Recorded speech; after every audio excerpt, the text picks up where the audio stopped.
오늘 강의 주제는 이제 리더에게 꼭 필요한 지인지감 중에서도 한 절반을 차지하는 일종의 간단히 말하면 간신식별법이죠.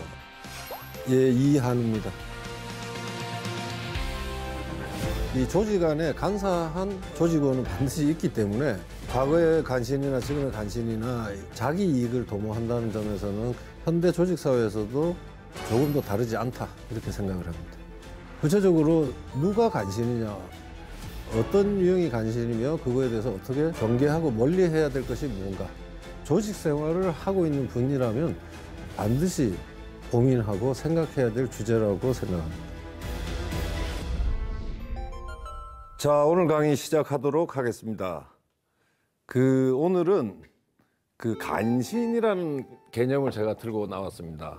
근데 사실은 아니 현대 사회에서 무슨 간신, 아마 이렇게 생각하시는 분들이 많이 계실 텐데요.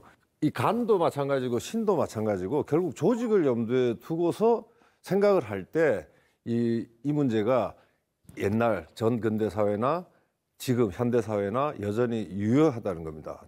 이 조직의 문제를 연결해서 봤을 때 옛날 사람들이 이 간신 문제에 대해서 굉장히 많은 연구를 했었고, 심지어는 사실은 그 원조가 제가 볼 때는 공자예요. 그 대표적인 게 뭐냐면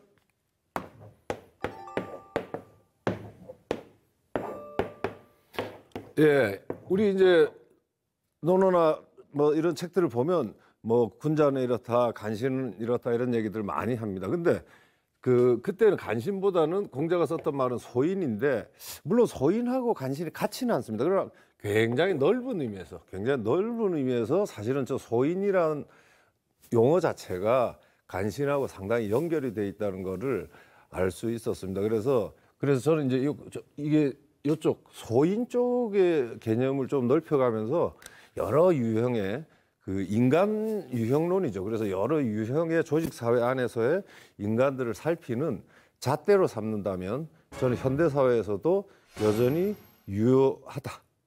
이건 아주 제가 단호하게 말을 하는데 유효하다.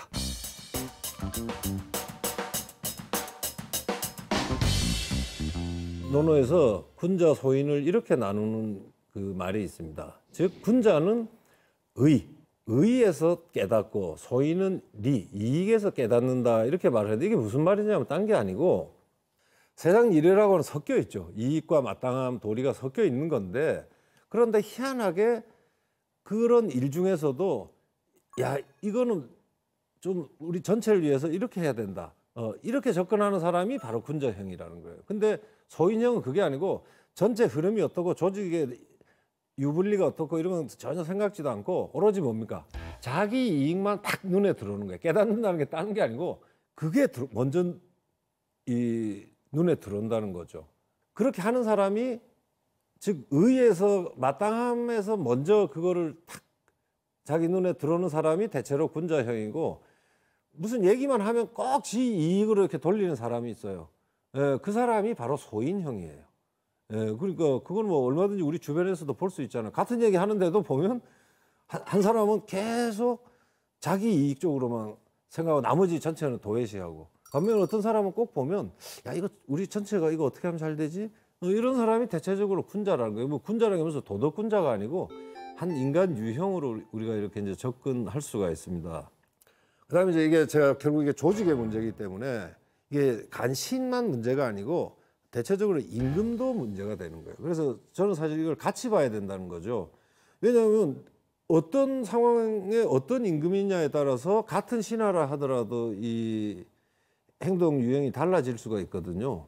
대표적인 게 예를 들어서 4가지가 되죠. 그러니까 군자형 임금의 군자형 신하, 군자형 임금의 소인형 신하, 또 소인형 임금의 군자형 신하, 소인형 임금의 소인형 신하. 이 최악이죠. 이렇게 만나면 이게 또 최악이 되는 거예요. 그래서 역사적으로 보면 조선에서는 제가 볼 때 비교적 대체적으로입니다. 이거 딱 맞는 건 아닌데 군자형 임금과 군자형 신하가 함께 했던 시대는 태종 때하고 세종 때 정도밖에 없는 것 같아요. 그 다음에 군자형 임금의 소인형 신하는 글쎄요, 뭐 완전히 군자는 아니어도 대체적으로 그나마 좀 나은 임금이 성종, 숙종, 영조, 정조 이런 정도인데 이런 사람들은 뭐 딴 것보다 좀 뛰어났죠. 좀 뛰어났는데 이 사람들이 공통점이 전부 다 뭐냐면 강명 중에서 명. 상당히 머리가 좋으니까 이제 브라이트하니까 눈은 밝아요. 사람도 잘 이렇게 좋은 신하가 누군지는 알아요. 그러나 동시에 이 사람들한테 강, 즉 한결 같은 굳셈이 있어야 되는데 이 굳셈이 상당히 약하죠. 약하기 때문에 어느 순간에 임금이 마음이 바뀌면 확 하고 이 집단이 확 바뀌어 버려요. 정권을 주도하는 집단이. 그래서 대표적으로 보면 숙종 때 황국이라는 게 일어나지 않습니까? 그 황국이 뭐겠어요?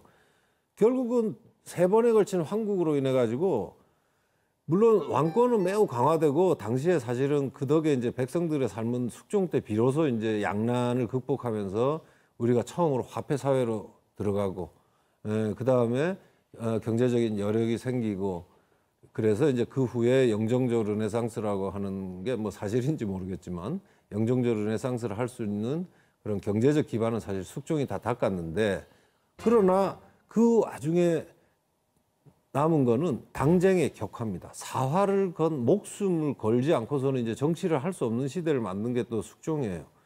그러니까 그 여파는 고스란히 영조, 정조에 이어져 가지고 영정조 시대라고 하는 거는 어찌 보면 이 당쟁이 아주 극단화된 시대였다고 볼 수가 있습니다. 그래서 거기서는 뭐 영조도 정조도 자유롭지 못했고 결국은 두 사람 다 굳센 임금이었다라고 보기는 참 어려운 것 같습니다. 그 다음에 이제 이 임금이 아주 소인형일 때 이게 문제가 되는데요. 이 소인형이 되면 자연스럽게 간신들이 득세를 합니다. 득세를 하는데 어느 정도까지 이제 득세를 하게 되냐면 거의 임금의 권한을 뒤흔들 정도로 강화가 됩니다. 명종 때도 사실은 이제 비슷했는데 그런데 저기 이제 제가 그 시대를 공부하면서 찾아낸 인물이 이중경이라는 인물입니다. 이중경을 통해서 저는 이런 난세죠. 그러니까 소인형 임금의 시대는 난세인데 난세에도 저런 뛰어난 신하가 있을 수 있었구나라고 이제 제가 발견을 했었고요. 인조 시대에 이제 양난이 일어나고 그랬는데 그 시대는 제가 볼 때 그 군자형 신하는 최명길이라고 봅니다. 최명길은 일을 알고 명분 때문에 임금을 욕되게 하지 않고 백성을 욕되게 하지 않고 그러니까 참 소인형 임금 모시고 정말 고생 많이 하고 욕도 많이 먹었던 사람이지만 그 최명길이야말로 그 시대 아주 대표적인 군자형 신하가 아니었나라는 생각이 들고요. 이제 사실 최악은 뭐 볼 것도 없죠. 볼 것도 없고 소인형 임금과 소인형 신하가 만나가지고 연산군, 광해군, 뭐 철종 시대 임금은 임금 같지 않고 신하는 신하 같지 않은 원래 이제 제일 바람직한 거는 군군 신신이라 그랬거든요. 임금은 임금답고 신하는 신하답고 이래야 되는데 임금이 신하 같고 신하가 임금 같고 이런 상황이 되면 정말 이제 조직이 더 이상 조직이라고 할 수 없는. 그러니까 조직 안에서도 마찬가지입니다. 여러분들이 이제 나 힘들다. 특히 힘든 것 중에 하나가 아주 쟤는 말이야 아주 아첨하고 아주 간신같이 행동하는데 회사에서는 걔를 더 높이 쳐준다. 이런 얘기들을 많이 하죠. 근데 그런 상황에 처했을 때 제일 먼저 짚어야 될 것 중에 하나가 바로 지금 우리 리더가 군자형인가 소인형인가를 먼저 살펴야 돼요. 임금이 어떤 유형이냐, 즉 군자형이냐 소인형이냐에 따라서 신하들도 사실은 달라질 수밖에 없습니다. 이거는 왜냐하면 임금이 먼저 명을 결정하는 건 임금이에요. 그거에 따라서 신하들도 마음가짐부터 또 실제 일을 행하는 데까지도 다 달라질 수밖에 없다는 것을 우리가 명심하면서 이 간신 문제를 좀 입체적으로 접근해야 될 것 같습니다.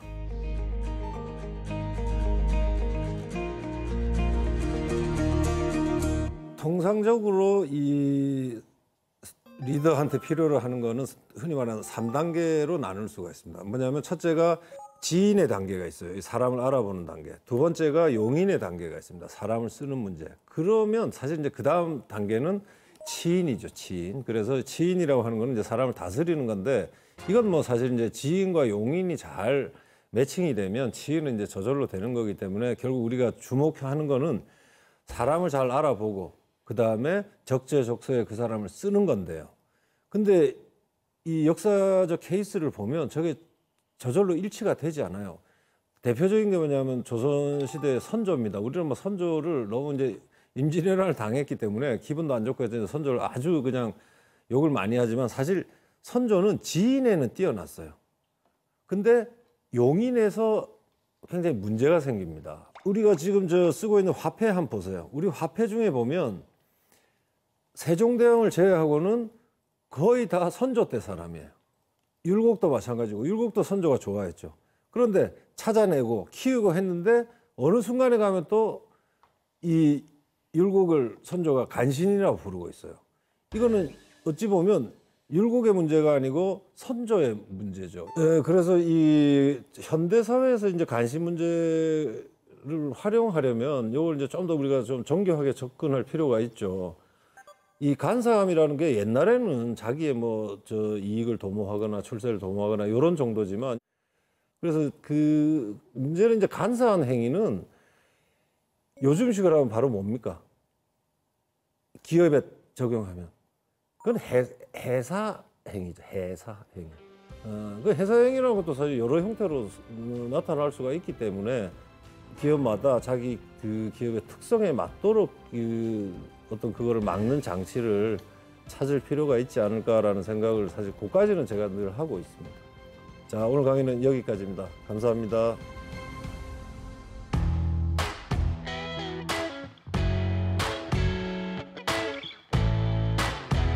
It's like I never loved you, like I was never gonna